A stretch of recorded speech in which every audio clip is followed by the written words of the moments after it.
खबर देहरादून से है, जहां पाउंटा साहिब पुराने राष्ट्रीय राजमार्ग पर नंदा की चौकी स्थित टोंस नदी पर बने करीब 16 करोड़ रुपए लागत के नए पुल की अप्रोच रोड पहले ही बड़ी बारिश में क्षतिग्रस्त हो गई है। घटना के बाद निर्माण कार्य की गुणवत्ता को लेकर सवाल उठ रहे हैं। हालांकि मुख्य पुल सुरक्षित बताया जा रहा है, लेकिन अप्रोच रोड के धंसने से लोगों में चिंता बढ़ गई है। प्रशासन ने मामले की जाँच के निर्देश दिए हैं, जबकि विपक्ष ने इसे निर्माण में लापरवाही करार दिया है। देहरादून पाउंटा साहिब मार्ग पर टोंस नदी के ऊपर बने इस नए पुल को हाल ही में यातायात के लिए खोला गया था। लगातार बारिश के बीच पुल से जुड़ी अप्रोच रोड का एक हिस्सा धंस गया। इससे पुल तक पहुंच प्रभावित हुई और लोगों ने निर्माण गुणवत्ता पर सवाल उठाने शुरू कर दिए। गौरतलब है कि 11 जुलाई की रात टोंस नदी के तेज बहाव में रूम पाइप डालकर बनाई गई अस्थायी पुलिया बह गई थी। इसके बाद लोक निर्माण विभाग ने युद्ध स्तर पर काम करते हुए 12 जुलाई से मुख्य पुल पर यातायात शुरू कराया था, लेकिन पहले ही बड़ी बारिश में अप्रोच रोड के क्षतिग्रस्त होने से विभाग की कार्य प्रणाली पर सवाल उठ रहे हैं। हमारा उसका स्ट्रक्चरल डिजाइन कम्प्लीटली सेफ है। चीफ इंजीनियर और SEPWD दोनों यहाँ साथ हैं, उनके द्वारा ये बताया गया है कि लोड का जो लोड बेयरिंग टेस्ट होता है वो भी प्रॉपर्ली किया गया है। जो पेयर्स लगाए गए थे लास्ट ईयर की आपदा के बाद में, वो प्रॉपर्ली हमारे इंटैक्ट हैं। इसका जो अप्रोच रोड है, अप्रोच रोड में स्कोरिंग के कारण हुए इस गड्ढे को फिल किया जा रहा है। अगले 3 से 4 घंटे में हमारी जो फिलिंग कंप्लीट होते ही कनेक्टिविटी रिस्टोर हो जाएगी। जिलाधिकारी का कहना है कि मुख्य पुल पूरी तरह सुरक्षित है, केवल अप्रोच रोड का एक हिस्सा क्षतिग्रस्त हुआ है। संबंधित विभागों को तत्काल मरम्मत और तकनीकी जांच के निर्देश दिए गए हैं, ताकि भविष्य में किसी तरह की दुर्घटना की आशंका न रहे। पुल ये 16 दिन भी नहीं चल पाया। मैंने 7 जुलाई को इसके बारे में आपको बताया था, इसकी सच्चाई बताई थी।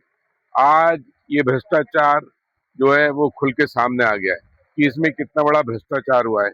पिछले 15 सालों में मौजूदा विधायक ने केवल यहाँ की जनता को लूटा है और इसके अलावा कोई काम नहीं किया है।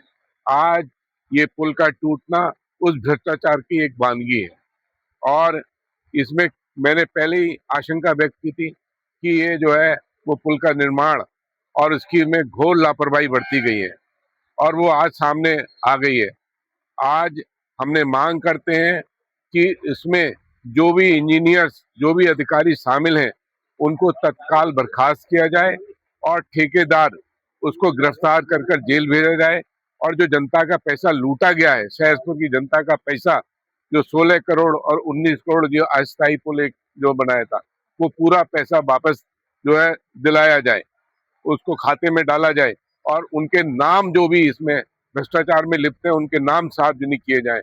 और 15 साल में जनता के साथ जो छलावा किया गया सहसपुर की, वो जो है वो जनता जवाब मांग रही है कि हर विकास के उसमें जो सहसपुर में हुआ है, हर चीज में भ्रष्टाचार हुआ है, उस भ्रष्टाचार के दोषियों को सामने लाया जाए, उनके खिलाफ कड़ी कार्रवाई की जाए। वहीं विपक्ष ने इस पूरे मामले को निर्माण कार्य में लापरवाही का परिणाम बताया है। कांग्रेस का आरोप है कि करोड़ों रुपए खर्च होने के बावजूद पहले ही बारिश में अप्रोच रोड का धंस जाना गुणवत्ता पर गंभीर सवाल खड़े करता है। पार्टी ने पूरे निर्माण कार्य की स्वतंत्र तकनीकी जांच और जिम्मेदार अधिकारियों के खिलाफ कार्रवाई की मांग की है। 1 साल पूरा लगा, पिछली बरसात में ये पुल टूटा था। 1 साल तक पूरे क्षेत्र के लोग इंतजार करते रहे कि ये पुल बनेगा बनेगा बनेगा, वैकल्पिक मार्ग से काम चलता रहा, ये पुल नहीं बना। और 1 साल बाद नई बरसात शुरू होने से पहले जब ये पुल बना, जब ये पुल शुरू हुआ, 16 दिन भी नहीं चला, 16 करोड़ रुपए स्वाहा हो गए। इस प्रदेश की सरकार में पेपर लीक हो रहा है, पुल लीक हो रहे हैं, सड़कें लीक हो रही हैं, सब कुछ लीक हो रहा है, केवल भ्रष्टाचार लीक नहीं हो रहा। भ्रष्टाचार आखंड इस पूरे प्रदेश की सरकार को निगल रहा है, पूरे प्रदेश को निगल रहा है। सरकार ने प्रदेश की जनता को मंदिर में, मस्जिद में, मजार में, मदरसे में उलझाया हुआ है, हिंदू मुसलमान कर रहे हैं और भ्रष्टाचार हर क्षेत्र में भ्रष्टाचार कर रहे हैं। शिक्षा मंत्री भ्रष्टाचार कर रहा है, PWD मंत्री भ्रष्टाचार कर रहा है, खनन में भ्रष्टाचार हो रहा है, आबकारी में भ्रष्टाचार हो रहा है और प्रत्यक्षम किम प्रमाणम ये देख रहे हैं आप, जो हाल इस पुल का है, ये जीता जागता उदाहरण है भ्रष्टाचार का। और इसके लिए कोई जिम्मेदार है तो प्रदेश की भारतीय जनता पार्टी सरकार जिम्मेदार है पूरी तरह से। सरकार आकंठ भ्रष्टाचार, अब इनसे शिकायत क्या करनी है, अब तो इनको सत्ता से हटाना पड़ेगा। 10 साल इस प्रदेश की जनता ने बहुत झेल लिया, 10 साल इस प्रदेश की जनता ने इनको जो देखा है, तो इसलिए ये जो हालत है, इसके लिए पूरी तरह से राज्य की सरकार जिम्मेदार है। फिलहाल प्रशासन का दावा है कि पुल सुरक्षित है और क्षतिग्रस्त अप्रोच रोड की मरम्मत जल्द पूरी कर ली जाएगी। लेकिन सवाल अभी बरकरार है कि यदि नई परियोजना पहले ही बारिश में इस तरह प्रभावित हो जाती है तो निर्माण की गुणवत्ता और निगरानी व्यवस्था पर जवाबदेही कौन तय करेगा। यही वजह है कि अब सभी की नजर तकनीकी जांच रिपोर्ट पर टिकी हुई है।